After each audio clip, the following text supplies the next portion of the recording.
आप सभी मसीह भाई बहन को जय मसीह। आज वचन हम पढ़ेंगे इब्रानियों अध्याय 2 का 7 और 7 वचन। इस वचन के द्वारा परमेश्वर हम सभी को आशीष दे और ये वचन हमारे जीवन में लागू हो ताकि उस पर हम अमल कर सकें और हम विश्वास कर सकें। मेरे मसीह भाई बहन, अगर आपके पास समय है ये इस वचन को पूरा सुने और अपने लोगों में शेयर करें। वचन हम पढ़ेंगे।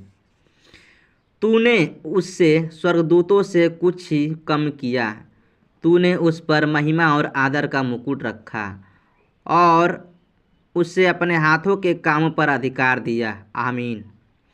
देखिए यहाँ पर वचन क्या कह रहा है हमसे। तूने उससे स्वर्गदूतों से कुछ कम ही किया, यानी कि जो स्वर्गदूत हैं उनसे हमने क्या किया, कम ही किया। क्या किया? अपना काम, अपना क्रम।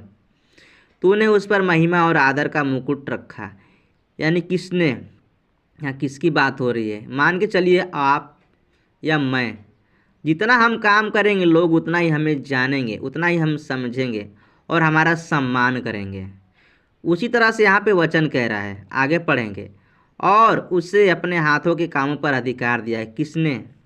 तरह से मान के चलिए कि हम जो काम कर रहे हैं या हम मिस्त्री हैं, हमें काम आता है तो लोग हमें बुलाएंगे काम करने के लिए और हमें अधिकार है वो काम करने, क्योंकि वो काम हमें आता है, दूसरों को वो काम नहीं आता। उसी तरह से हमारा परमेश्वर जो है उसे सभी कामों पर, सभी चीज़ों पर अधिकार है। वो हमें जैसे चाहे जिस काम में वो हमें लगा सकता है, क्योंकि ये शरीर हमारा नहीं, ये शरीर परमेश्वर का है। इस शरीर को परमेश्वर ने रचा है।